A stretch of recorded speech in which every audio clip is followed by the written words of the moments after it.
बिस्मिल्लाहिर्रहमानिर्रहीम, अस्सलाम वालेकुम। मैं हूं सलमान हैदर। दुआ है परवरदिगार से कि उसने आपको और आपके अहले खाना को अपनी हिफ्ज़ो अमान में रखा हुआ। कुछ है जो अभी तक क्रैक नहीं हो पा रहा, क्योंकि एक के बाद एक गिरफ्तारियां तो हो रही हैं, लेकिन कुछ चीजें सामने नहीं आ रही। एक और अहम तरीन गिरफ्तारी हुई है जी, बल्कि गिरफ्तारी नहीं हुई, गायब हुआ बंदा, मिसिंग पर्सन हुआ है। और वो बड़ा अहम आदमी तस्वुर किया जाता है, और 24 घंटे इमरान खान साहब के साथ रहने वाला। लेकिन उसके हवाले से कुछ नई हकीकतें सामने आई हैं, उसकी डिटेल आपके साथ शेयर करनी है। नूर आलम खान का जमीयत उलमा इस्लाम को भी नहीं पता कि उसने इतनी बड़ी जुडिशल पैकेज के हवाले से एक अदद दस्तावेज तैयार की और असम्बली में पेश करने जा रहे हैं। मौलाना साहब को जब पता चला तो वो क्या कर रहे हैं वो भी बताना। मौलाना साहब की और पाकिस्तान तहरीक इंसाफ की कोई डील है, जी हाँ, जिसपे इमरान खान साहब से मुशावरत होनी है, और मुशावरत होनी है जुमरात के रोज। उससे मुतलिक भी मैंने आपको बताना वो डील क्या है। बहुत अहम चीजें जो मैंने आपको बतानी है। इमरान खान साहब मान गए तो मौलाना साहब पार्लियामान में पीटीआई के साथ 100% एक प्लेटफॉर्म पे आ जाएंगे। लेकिन तमाम खबरों की तफसील से पहले मैं ज़रा आपको उस ऑपरेशन के हवाले से बता दूं। दहशतगर्दों के खिलाफ कार्रवाइयों का सिलसिला बढ़ा दिया गया जी, और ये फुल फ्लैज ऑपरेशन है, और 20 अगस्त से इसकी कंटिन्यूटी है। इंटेलिजेंस बेस्ड ऑपरेशन इस वक्त केपीके की हद तक मैं आपको बताऊं, बाद में बलूचिस्तान भी बताता हूं। वो हो रहा है वादी तीरा में और उसके गिरदो नवा में।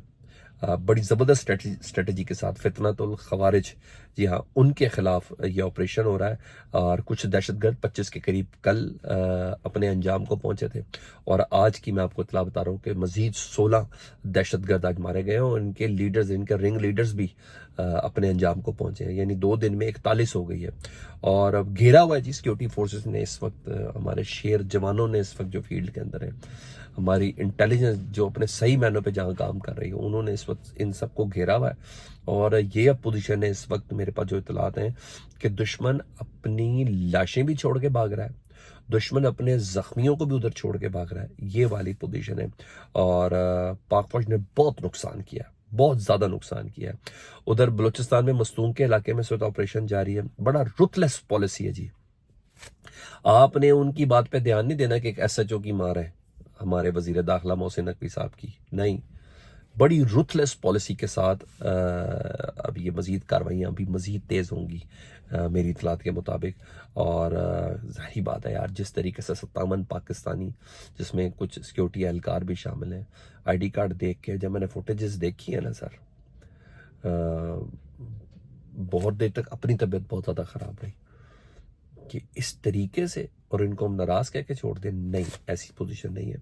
और बाकायदा तौर पर मैं आपको बताऊं कि लॉन्ग अवेटेड ऑपरेशन उसका आगाज हो गया है। और हाँ जी, बस बहुत हो गया। जितने जनाजे हमने 57 जनाजे पिछले 2 दिनों में उठाए हैं, तो उतने बराबर तो नहीं, लेकिन उससे बहुत ज़्यादा का काम अब यहाँ तेज हो गया है। तो यहाँ तो ये पोजीशन थी। और दूसरी भी पहले खबर दे दूं, फिर मैं आपको पहले हड़ताल के हवाले से अपडेट दे दूं से। जमात इस्लामी ने तो बिजली के बिलों पर एक वाज़ेह फ़र्क के लिए आज मुल्की एहतजाज पहिया जम हड़ताल का ऐलान किया था। लेकिन इसके अलावा मुल्क भर की जो ताजिर बरादरी है, मेरे पास भी मुख्तलिफ ताजिर बरादरी के मैसेज, ऑडियो मैसेज आए हैं, और बड़े जज्बाती मैसेज थे। महंगाई के खिलाफ ताजरों की हड़ताल थी, दुकानों में टैक्सेस के हवाले से, और इसके अलावा महंगाई के हवाले से ये हड़ताल थी। तो मुल्क भर के ताजरों ने मुल्क भर में हड़ताल का ये ऐलान किया था, और ये हड़ताल अभी तक कामयाब है। इस्लामाबाद की फुटेज, रावलपिंडी की फुटेज, फैसलाबाद की, लाहौर की, कराची की नहायत कामयाब हड़ताल की है। तो बहरहाल अवाम ने रिस्पॉन्ड किया है। जैसे कि टैक्सेस के बहुत से मैटर हैं जिसमें दुकानदार तबके को भी आना ज़रूरी है। ये सब चीज़ें बैठकर बात करना ज़रूरी है, क्योंकि अवाम ने अच्छा खासा रिस्पॉन्ड दिया है। यहाँ तो ये पोजीशन है। अवाम में ज़रा तो पॉलिटिकल खबरों के कुछ ऐसा है सर जिसकी तलाश जारी है। और रऊफ़ हसन, अहमद जंजुआ, इनके बाद भी रऊफ़ हसन को उठाया गया, और अहमद जंजुआ साहब को उठाया गया। तो बहुत सी चीज़ें जो अभी तक प्ले नहीं हो पा रही, वो चीज़ें क्रैक नहीं हो पा रही, कुछ मजीद क्लूज़ की तलाश है, और वो सारे इमरान खान साहब के करीबी तरीन लोगों में ना। तो अब इमरान खान साहब के सिक्योरिटी गार्ड है उमर सुल्तान, अक्सर दाढ़ी वाले हैं, आपने गाड़ी में भी उनके साथ हमेशा चिपके हुए देखा होगा। इमरान खान साहब के साए कितना होते हैं, और गाड़ी पे हमेशा लटके होते हैं। उनको भी उठा लिया गया, गायब है वो, क्योंकि F10 इस्लामाबाद से उठाया गया। पाकिस्तान तहरीक इंसाफ कल से उनकी मिसिंग की खबर दे रही है। मतलब अभी FIA तहकीकात वाला मामला आगे चल रहा है। ये चैनल अभी खुला हुआ है, बंद नहीं हुआ हुआ। देखें इनको उठाने की, इनको मिसिंग करने की जिम्मेदारी कौन लेता है, पुलिस लेती है, क्या लेता है। पहले अभी तक मिसिंग यहाँ इस हवाले से चल रहा है। तो जहाँ पाकिस्तान तहरीक इंसाफ के दीगर लोग इस वक्त अंडर अरेस्ट हैं, और अजहर मिशवानी के भाई के तो मुतल्लिक तो अगवा के पर्चे भी हो चुके हैं ना, और कई तो अगवा है, किसी ने अभी तक जिम्मेदारी भी नहीं की कबूल की। तो ये वाली भी मैटर करती है। तो यानी कुछ मिल नहीं रहा जिसको ढूंढने के लिए ये तमाम काम, डॉट्स कहीं ना कहीं जोड़ने की तलाश जारी है जी। और अब बताऊं मैं आपको नूर आलम खान के हवाले से जी। अब JUI ने कल एक बिल पेश किया था। नूर आलम खान ज़ाहिर थे तो PTI के भगोड़े, लेकिन अब तो जमीयत उलमा इस्लाम के साथ है। तो पता चला है उन्होंने जो जुडिशल पैकेज लाने की जो बिल है था ना प्राइवेट मेंबर्स डे पे, उसका जमीयत उलमा इस्लाम को भी नहीं पता। और ये खबर बाकायदा जमीयत उलमा इस्लाम के ज़राए दे रहे हैं कि नूर आलम खान साहब जो जमीयत उलमा इस्लाम में है, उन्होंने जो जुडिशल पैकेज लेके आया उसका अपनी पार्टी को भी नहीं पता, और शायद उन्हें पता भी नहीं है, नहीं होगा। नूर आलम खान साहब के इस पैकेज का उन्हें पता होगा ना, जो नूर आलम को असम्बली के अंदर दोबारा लेके आए हैं। क्योंकि बकौल PTI के 74,000 वोटों से जो बंदा जीता हो, उसको 76,000 की लीड पेशावर शहर से कैसे मिल सकती है? उसके बाद ना वो नून लीग में गया, ना पीपल्स पार्टी में गया, मौलाना फजल रहमान के साथ नत्थी कर दिया गया।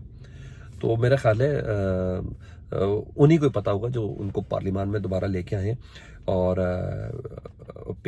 JUI के साथ उनको अटैच किया। तो कामरान मुर्तज़ा साहब सीनियर वकील हैं, सेनेटर हैं जमीयत उलमा इस्लाम की, वो ये भी कह चुके हैं, कल भी उन्होंने कहा कोई इम्कान ही नहीं है हम किसी किस्म के आईनी पैकेज में हुकूमत का साथ दें, ऐसी कोई चीज़ ही नहीं है।